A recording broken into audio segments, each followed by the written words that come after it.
നിലവിൽ കല അഭ്യസിക്കാൻ ഭയക്കുന്ന അല്ലെങ്കിൽ കല അഭ്യസിച്ചിട്ട് എന്താവാനാണ് എന്ന് എന്താ പറയുക ഭയക്കുന്ന ഒരു സമൂഹം നമ്മുടെ ഇവിടെ ഉണ്ട്. അപ്പോൾ അവരോട് മാമിന് എന്താണ് പറയാനുള്ളത്? കല അഭ്യസിക്കാൻ ആഗ്രഹം ഉണ്ടെങ്കിൽ അത് അഭ്യസിക്കുക.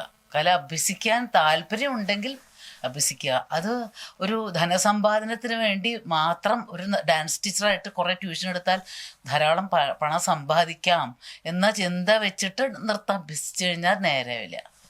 അല്ലാതെ കൊണ്ട് നമ്മുടെ ആഗ്രഹം കൊണ്ട് നമ്മൾ പഠിക്കുകയും അത് നിത്യജീവിതത്തിനെ മനോഹരമാക്കുന്നതിന് വേണ്ടിയിട്ട് നൃത്തം ഒരുപാട് സഹായിക്കും എന്നാണ് എൻ്റെ ലൈഫിൻ്റെ പാഠം. ഞാൻ ഇപ്പോഴും ഡാൻസറാണ്. ഇതൊക്കെ ചെയ്യുമ്പോഴും ഞാൻ എന്നും എൻ്റെ വീട്ടിലെ എല്ലാ കാര്യങ്ങളും ചെയ്യുന്ന ആളാണ്.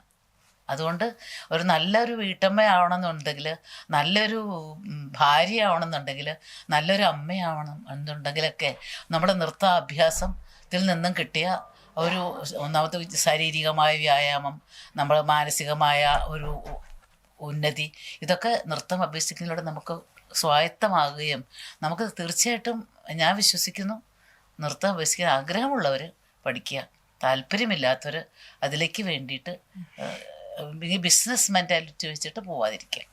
അത്രയേ ഉള്ളൂ. Okay ma'am. ഇനി പുതിയ തലമുറയ്ക്ക് അത് ഇപ്പോൾ മോഹിനിയാട്ടം ആയാലും അല്ലെങ്കിൽ മറ്റേതൊരു കലാരൂപമായാലും അതിൻ്റെ മൂല്യങ്ങളും അതിൻ്റെ സത്തുകളും ഒന്നും നഷ്ടപ്പെടാതെ തന്നെ നമ്മൾ അവർക്ക് കൈമാറാനായിട്ടുള്ള എന്തെങ്കിലും ഒരു നമ്മൾ ആ ഒരു എന്താ മൂല്യങ്ങളൊന്നും കൈവിടാതെ അവരിലേക്ക് എത്തിക്കാനായിട്ട് എന്താണ് ചെയ്യുന്നത് മാമിന്? അത് എന്നെ പോലെയുള്ളവർക്കൊന്നും ചെയ്യാൻ കഴിയില്ല. അത് കലാമണ്ഡലം പോലെയുള്ള വലിയ സ്ഥാപനങ്ങൾ, ആ സ്ഥാപനങ്ങളിലൂടെയാണ് ഇതൊക്കെ. ഇപ്പോൾ എനിക്കിന്ന് ഇവിടെ പറഞ്ഞിട്ടുള്ള കാര്യങ്ങൾ പറയണമെന്ന് 10 കൊല്ലം മുമ്പേ ആഗ്രഹമുള്ളതാണ്. പക്ഷേ ഇത്രയും വർഷം അത് നടന്നില്ല. അതിൽ ആരും നിങ്ങളാരാ, നിങ്ങളുടെ വീട്ടിലാരെങ്കിലും ഇത് ഇപ്പോഴത്തെ ഇതെന്ന് വെച്ചാൽ വീട്ടിലാരെങ്കിലും സെലിബ്രിറ്റീസ് വേണം, ഇന്നയാളുടെ മോളാണോ, ഇന്നയാളുടെ ഭാര്യയാണോ, എന്നാൽ അവർക്ക് ക്വാളിറ്റി ഇല്ലെങ്കിൽ പോലും നമ്മൾ ബഹുമാനം കൊടുക്കും. അങ്ങനെയാണ് കേരളം. അപ്പം അതൊന്നും ഞാനൊന്നും ശ്രദ്ധിക്കാറില്ല. എനിക്ക് ഇത്രയും അറിവ്, എനിക്ക് നാട്യശാസ്ത്രം പോലെയുള്ള വലിയ കാര്യം പഠിക്കാൻ പറ്റിയല്ലോ, അത് മനസ്സിലാക്കാൻ പറ്റിയല്ലോ, ഈ ശ്ലോകങ്ങളൊക്കെ ഞാൻ പഠിച്ചല്ലോ. അപ്പോൾ അതൊക്കെ രസകരമായ ഇതാണെന്നും അത് പറയാൻ വേദികൾ നമുക്ക് കുറവാണെന്നുണ്ടെങ്കിലും അത്രയും അറിവ് നമുക്കുള്ളത് കൊണ്ട് നമ്മുടെ മുമ്പിൽ വന്ന് നിൽക്കുന്ന കുട്ടിയോട് നമുക്കത് പറഞ്ഞു കൊടുക്കാം. നമുക്ക് തന്നെത്താനെ അത് ആലോചിച്ച് ആസ്വദിക്കാം. മനസ്സിലായോ? അതാണ് ഞാൻ പറയുന്നത്, നമ്മുടെ സാധാരണ ജീവിതത്തിന് ഈ കല എത്രത്തോളം സഹായം ചെയ്യുന്നു എന്നുള്ളതും. പിന്നെ വരും തലമുറയ്ക്ക് നിങ്ങൾ സ്വന്തം ആത്മസംതൃപ്തിക്ക് വേണ്ടി പഠിക്കൂ, അല്ലാതെ പണസമ്പാദനത്തിന് വേണ്ടിയിട്ടോ എല്ലാവരും സ്റ്റേജിൽ കയറി പത്രത്തിൽ പേര് വരുന്നതിന് വേണ്ടിയിട്ടോ ഒന്നും ചെയ്യാതിരിക്കുക. നല്ല മനസ്സോടുകൂടി അത്രയും ബഹുമാനത്തോടുകൂടി ആ കലയെ അഭ്യസിക്കുമ്പോൾ ദൈവം നമ്മളെ അനുഗ്രഹിക്കും എന്നാണ് ഞാൻ വിശ്വസിക്കുന്നുണ്ട്. അവസാനമായിട്ട് ഒരു ചോദ്യം കൂടെ. നമ്മുടെ ഈ ക്രൈസ്റ്റ് കലാലയത്തിൻ്റെ കൂടെയും നമ്മുടെ ഈ രംഗകലയുടെ കൂടെയും ഇന്നിപ്പോൾ വന്ന് ക്ലാസ് എടുത്തതിൻ്റെ മാമിൻ്റെ അനുഭവം എങ്ങനെയായിരുന്നു? ആദ്യം തന്നെ അവർ രണ്ടുപേരും എന്നെ ഇൻവൈറ്റ് ചെയ്തപ്പോൾ ഞാൻ അവരോട് ചോദിച്ചു, നിങ്ങൾക്ക് എന്താ പറ്റിയേ ഇവിടെ വരാമെന്നാണ് ഞാൻ ചോദിച്ചത്. അത് സാധാരണ അങ്ങനെ നമ്മൾ വിളിക്കില്ല.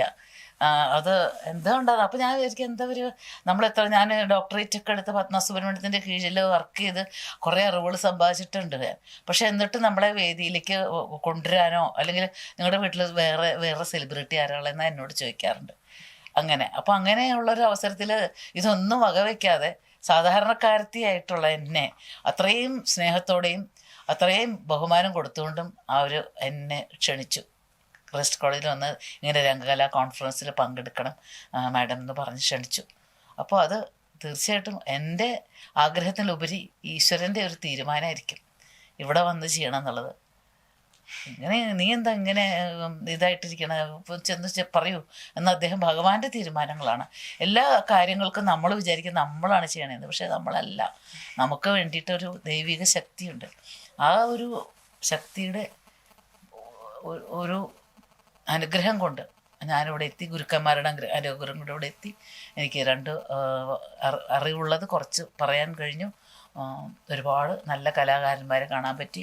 സ്വപ്നസുന്ദരി മാഡത്തിനെ പോലെയുള്ള വലിയ കലാകാരന്മാർ, രഘുരാമൻ സാറിനെ പോലെയുള്ള പണ്ഡിതന്മാർ അപ്പോൾ കാണാൻ പറ്റി. അതൊക്കെ എന്നെ സംബന്ധിച്ച് വളരെ സന്തോഷം ഉള്ള കാര്യമാണ്. പിന്നെ നിർമ്മല പണിക്കർ ടീച്ചറിൻ്റെ കുട്ടികൾ നൃത്തം ചെയ്യുന്ന കണ്ടു. എല്ലാം ഭയങ്കര സന്തോഷമാണ്. ഒരിക്കലും ഇങ്ങനെയുള്ള നല്ല മുഹൂർത്തങ്ങൾ എൻ്റെ മനസ്സിൽ നിന്നും ആയില്ല. അപ്പോൾ ഈ ക്രൈസ്റ്റ് കോളേജും ഇരിഞ്ഞാലക്കുടയും ഒക്കെ നമ്മുടെ കൂടെ എന്നും ഉണ്ടാവും, പ്രത്യേകിച്ച് നിങ്ങളെല്ലാവരും. Okay ma'am, thank you. അപ്പോൾ ഇത്രയും മനോഹരമായ വാക്കുകൾ സമ്മാനിച്ചതിന്